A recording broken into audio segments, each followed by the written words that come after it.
I'm Jared Rouse, and I'm a vascular surgeon here at UAB, our University of Alabama at Birmingham, and I'm going to be talking to you today about peripheral arterial disease. Peripheral arterial disease is a very common pathology that we see, and one of the biggest issues with it is often unrecognized. In Americans, 5% of Americans are affected by peripheral arterial disease, or approximately 15 million Americans.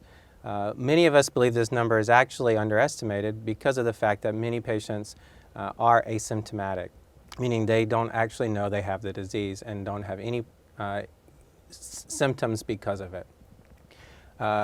Patients at risk for peripheral arterial disease should be screened and should be monitored closely by their physicians, not only because of the peripheral arterial disease itself, but also because of the other cardiovascular effects that it can have on the body, particular heart disease and cerebrovascular disease or risk for stroke.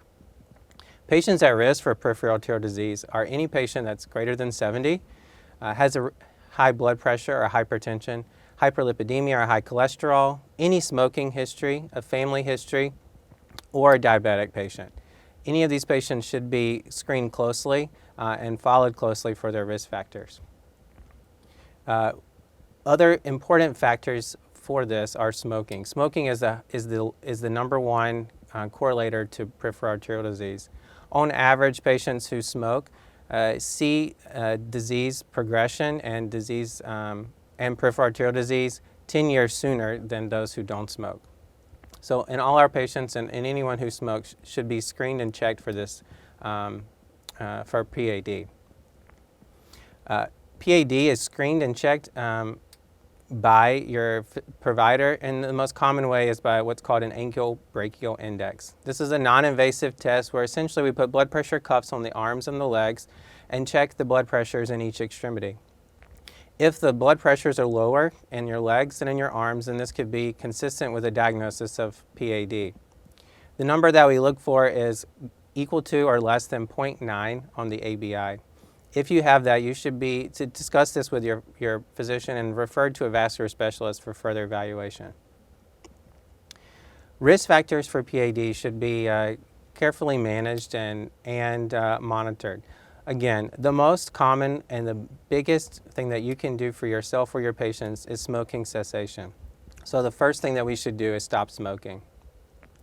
The next things that we should look at are antiplatelet, which we know have been in the news quite a bit because it had been previously described that patients should all be on aspirin, as they get older or over 65. But in patients with peripheral arterial disease, there is definitely risk reduction for taking an aspirin, 81 milligrams daily. So all patients with that should be considered, all patients with peripheral arterial disease should be considered for starting on an aspirin therapy. In patients who can't tolerate aspirin or who have allergies, there are other alternatives that can be used, such as clopidogrel or Plavix is the most commonly one prescribed, although there are several others that can be used in place of this. Newer data also supports the use of some anticoagulants or low-dose anticoagulants for patients with peripheral arterial disease. Particularly the one with the most support behind it is rivaroxaban or Xarelto, and this is given at a 2.5 milligram twice daily dose in addition to aspirin. This has been shown to decrease peripheral arterial events as well as cardiovascular mortality in patients. Next, hyperlipidemia is a mainstay of treatment as well, and working to decrease cholesterol, particularly an LDL goal of 70 or less, or at least a 50% reduction in LDL. LDL is considered the bad protein, or bad cholesterol, and that we should work towards keeping that number down. Many patients can work with diet and exercise to decrease this number, but in patients who we know have peripheral arterial disease, this is not enough often. Blood pressure control should also be a big part of the medical care, and we should work towards a goal of 120 to 140 systolic blood pressure over 80 millimeters of mercury diastolic blood pressure. There are many agents that can be used for this, and we won't discuss these further today, but you can decide which one may be best for blood pressure control. Glycemic control is also extremely important, and with a hemoglobin A1C goal of 7 or less, again, this is all to prevent progression of disease, and cardiovascular risk. Newer agents for cholesterol control are also out there beyond the statin medications, which have been traditionally used. The most commonly used ones for high-intensity statin therapy, which is recommended in patients with peripheral arterial disease, are rosuvastatin or Crestor, or atorvastatin, also known as Lipitor. Both of these have been used regularly at high intensity to achieve the LDL goals that we have for patients. In patients who can't tolerate statins due to the common side effects like myalgias or muscle aches, there are several other, but those are the most common ones that we see, are myalgias or muscle aches. We can use some of the newer agents, such as the monoclonal agents, Repatha and Praluent, which are injectables, and these have been shown to be very influential in decreasing cholesterol levels to exceedingly low numbers in patients who can't tolerate statins. Several other newer agents are out and have been shown as well. Most recently, bempedoic acid has also been shown to decrease LDL and cardiovascular events in patients with peripheral arterial and cardiovascular disease. Beyond the medical management of things, as a surgeon, we have many things that we can offer patients who have developed symptoms. Most importantly, we have to decipher which patients will really benefit from intervention or surgery and those that we can continue to medically manage. More and more data is coming out that patients who have mild symptoms or very minimal claudication or pain in their legs with walking, these patients actually benefit better and more from medical management. Early intervention in these patients can actually lead to acceleration of the disease process and can actually lead to more problems down the road. In patients who have more advanced peripheral arterial disease, which is more than just cramping your legs with walking, these patients will develop what's called ischemic rest pain, or pain in their legs at rest. And this is often exacerbated or made worse at night. And this is this is a major problem because the blood flow is getting to a certain low level that now the legs are not getting enough blood flow even at rest. Beyond that, the next level of peripheral arterial disease is critical. Beyond that is critical limb-threatening ischemia due to gangrene or ulcerations or wounds that don't heal in the wounds. And this is sort of an end stage of the peripheral arterial disease. Patients with ischemic rest pain or gangrene should be urgently referred to a vascular specialist for intervention. When we evaluate patients for intervention, there are really two options that we have. One is we can do what's called an endovascular procedure, or sometimes referred to as a catheterization colloquially. What we do in these procedures, they're often outpatient procedures or same day. We access the artery and we can use wires and catheters to direct through the artery in order to improve the blood flow and dilate the blockages.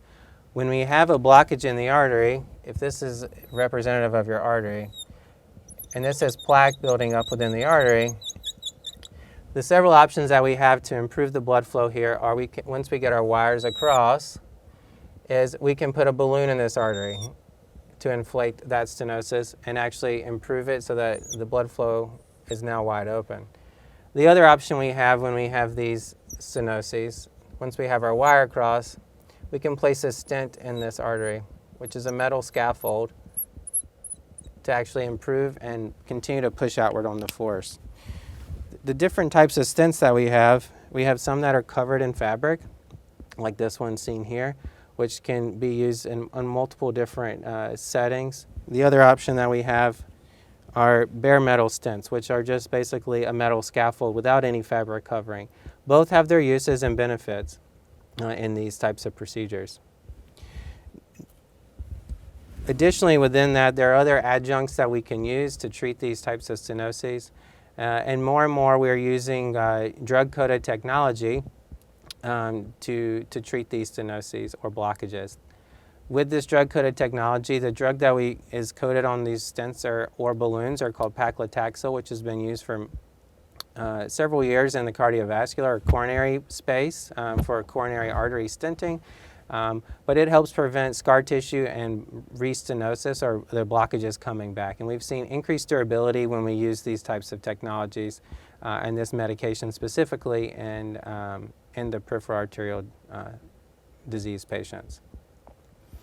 If these stenoses are not amenable to ballooning or stenting or other adjuncts, the next step that vascular surgeons may recommend is something called a bypass surgery or another type of open surgery. There are several different types of surgery that we can recommend for these blockages. A common one that we may recommend is what's called an endarterectomy. Essentially, that's where we open the artery, we scoop out the plaque, and once we are happy with the way the artery looks after removal of that plaque, we can sew the artery back together with a patch, just like you would if you were sewing a hole in the pair of pants in order to not narrow the artery back. And that's called an endarterectomy. The other options that we have for treating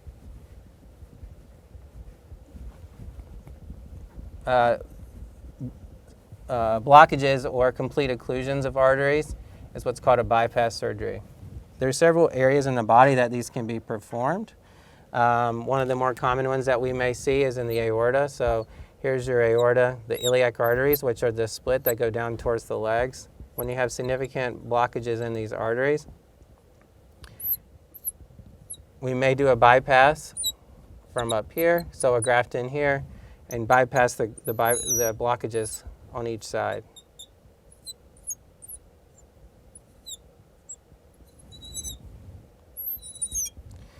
And that way the occlusions are then excluded.